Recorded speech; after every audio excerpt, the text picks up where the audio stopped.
pour une fille qui, pour la première fois, voit ses règles, c'est quand même traumatisant. Donc, je peux dire, le combat, c'est de faire en sorte que, et même si c'est la première fois, que la fille ne soit pas traumatisée et que vraiment, même si elle a des douleurs, même si cela est accompagné de gêne, de nausées, de migraines, etc., qu'elle puisse vraiment s'habituer à cet inconfort et prendre les mesures qu'il faut pour pouvoir s'adapter. Bonjour, je me nomme Madame Kiederbeugo, née Kiederbeugo Roseline. Je suis la présidente de l'association Palopde.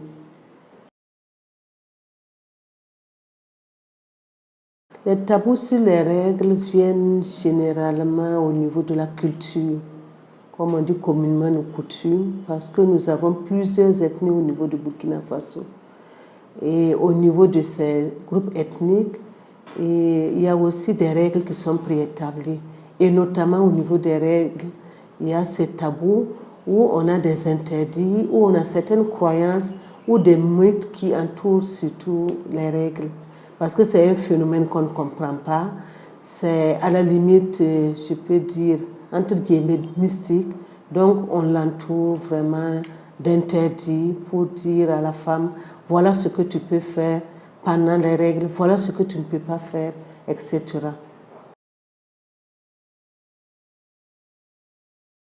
Les conséquences sociales, c'est que les femmes et les jeunes filles, dans leur milieu, se sentent à la limite un peu marginalisées, je peux dire un peu marginalisées, parce que leur quotidien se trouve un peu changé quand elles ont ces règles. C'est-à-dire, ce que j'ai l'habitude de faire, je ne peux plus le faire parce que dans ma société, on m'a prescrit un certain nombre de comportements que je dois avoir. Par exemple, s'il y a des réunions en famille, le fait que j'ai mes menstrues, je ne peux pas participer. Même si la décision du moins me concerne, je suis tenue d'être à l'écart, tenue à l'écart. Et également de certaines tâches, même au niveau des récoltes, au niveau des champs, on peut interdire à la jeune femme ou bien à la fille qui a ses menstrues de ne pas participer. Dans certaines ethnies, même la préparation des repas lui sont également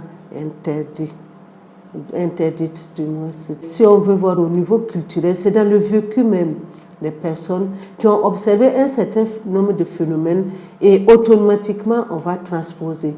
Si on prend le cas des récoltes, on peut dire que la fille, si elle va aux récoltes, voilà, il y a certaines choses qui peuvent se passer.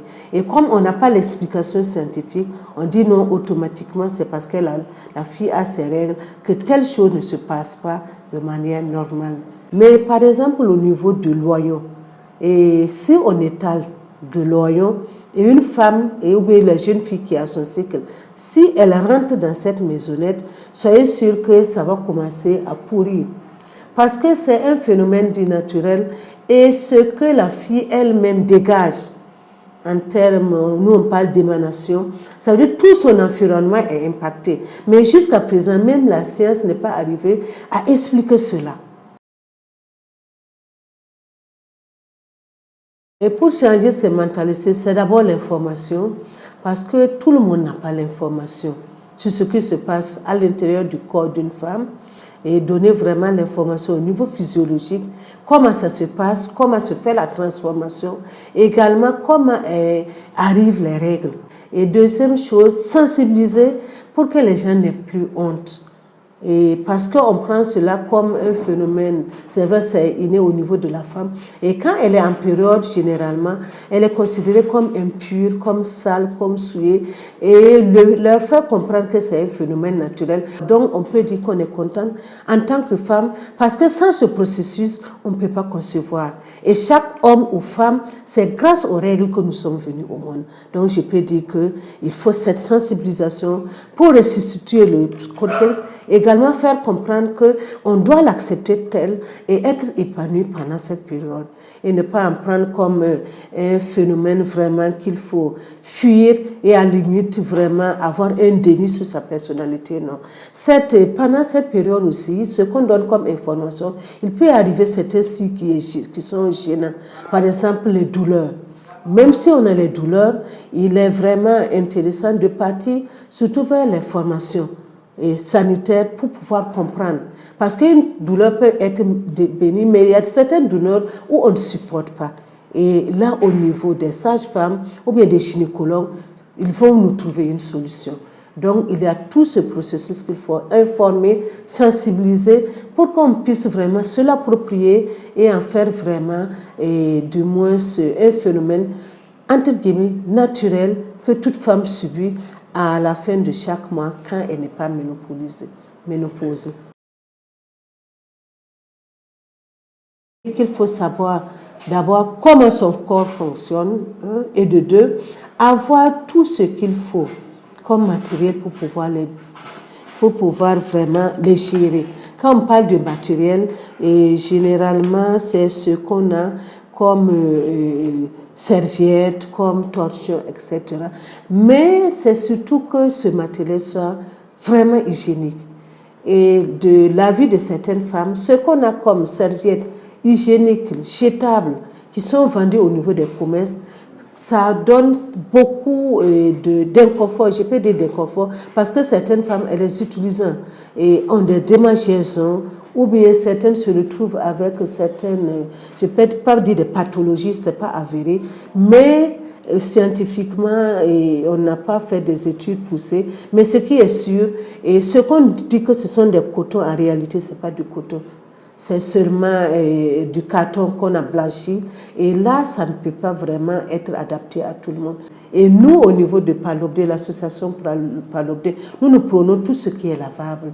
Et on est en partenariat avec l'entreprise Palobdé Afrique qui produit, qui fabrique des serviettes hygiéniques lavables, réutilisables, avec du coton bio et surtout à base de faso d'Alfani.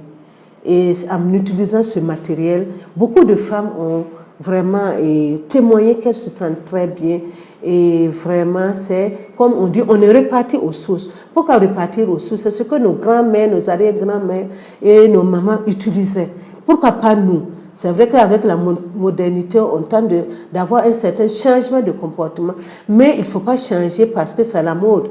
Mais utiliser vraiment le matériel qui sied d'abord avec notre corps et qui nous apporte beaucoup plus de bonheur plutôt que des inconforts. Et si je prends le cas au niveau des écoles, il faut aussi des toilettes qui soient adaptées. Parce qu'une jeune fille qui sort et qui n'a pas le nécessaire dans son établissement est appelée plus à sécher le cours et à retourner à la maison pour avoir tout ce qu'il faut pour être à l'aise. Donc, la conséquence, c'est qu'on a beaucoup de filles qui préfèrent même rester à la maison pendant cette période parce que si elles viennent à l'école, il n'y a pas tout ce qu'il faut pour les prendre en charge. Et également, il faut de l'eau potable aussi. Parce que qui dit vraiment gestion saine, l'hygiène, c'est d'abord, il faut de l'eau potable pour pouvoir vraiment laver, sécher convenablement et mettre surtout à l'abri. Et nous sensibilisons beaucoup sur le séchage parce que quand on parlait, je reviens un peu au tabou, quand on parlait de tabou, et dans nos sociétés, on dit on ne doit pas voir les serviettes hygiéniques d'une femme ou d'une jeune fille. Qu'est-ce qu'on doit faire quand on les lave? Il faut toujours les cacher. Et certaines ne les mettent pas au soleil, il faut cacher dans la maison. Et malheureusement, en utilisant ces torchons et qu'on cache, et il y a une certaine macération qui fait qu'il y a la prolifération de certains germes qui peuvent imposer des infections.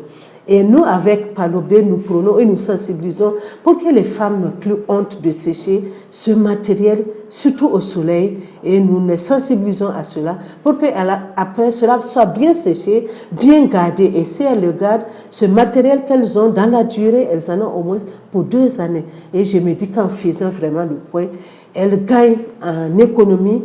Parce que si chaque mois, il faut dépenser au minimum 1000 francs ou 1500, alors que dans l'année, en prenant seulement c'est un kit avec 3 serviettes hygiéniques, on peut faire au moins 3 et 2 années avec. La difficulté, c'est d'abord la conscientisation, moi je peux dire, parce que beaucoup de femmes et de jeunes filles ont déjà une idée arrêtée sur les règles, parce que déjà on leur a dit, et pendant leur enfance, ou bien quand on leur a expliqué d'abord comment ça se passe, et on n'est pas arrivé vraiment à casser, vraiment je veux dire cette classe, parce que ça fait peur. Et pour une fille qui, pour la première fois, voit ses règles, c'est quand même traumatisant. Donc, je peux dire, le combat, c'est de faire en sorte que, et même si c'est la première fois, que la fille ne soit pas traumatisée et que vraiment, même si elle a des douleurs, même si cela est accompagné de gêne, de nausées, de migraines, etc., qu'elle puisse vraiment s'habituer à cet inconfort et prendre les mesures qu'il faut pour pouvoir s'adapter. Et pourquoi pas ne pas prévenir? Parce que souvent la prévention va aider à être mieux. Et également, ce qu'on a comme difficulté, c'est aussi au niveau des serviettes. Comment faire pour que chaque fille ou chaque femme ait le nécessaire pour pouvoir être à l'aise? C'est ça vraiment, je peux dire, un de nos défis. Pouvoir doter chaque femme ou chaque fille au niveau du Burkina Faso de serviettes hygiéniques lavables, saines et vraiment, et pour qu'elles soient vraiment à l'aise et qu'elle n'ait aucune honte et que si elle utilise aussi ce matériel, il n'y a pas de fuite. Parce que c'est l'un de nos enjeux, utiliser un matériel où vraiment on va se retrouver dans un confort vraiment total et ne pas avoir cette hantise. Si je me lève, par exemple, pour les jeunes filles, pour aller au tableau, est-ce que je n'aurai pas ma tenue qui sera, par exemple, tachée? Ça, c'est vraiment l'un de nos combats pour que tout ce qu'elles utilisent, vraiment qu'elles se sentent vraiment à l'aise. Et merci à votre radio Myriam, merci pour cet échange et merci pour nous avoir du moins écouté pendant ces petits moments, tout juste pour parler d'un phénomène naturel, mais vraiment que les hommes et les jeunes garçons également doivent prêter attention parce qu'ils auront des femmes, ils ont également des filles et ils ont des sœurs. Et en ayant aussi cette sensibilisation, ils pourront très bien expliquer ce que c'est que les règles et surtout leur expliquer qu'il n'y a pas de tabou. Et je crois que c'est cet accompagnement que les femmes ont besoin de la part des hommes. Et qu'ils les comprennent que quand elles ont leur cycle, c'est pas qu'elles sont malades, elles feignent d'être malades, mais c'est quelque chose qui se passe dans leur corps et c'est quelque chose aussi qu'ensemble on pourrait vraiment arriver à trouver des solutions pérennes si tant sans peu on pouvait vraiment du moins se comprendre et également se donner les conseils qu'il faut.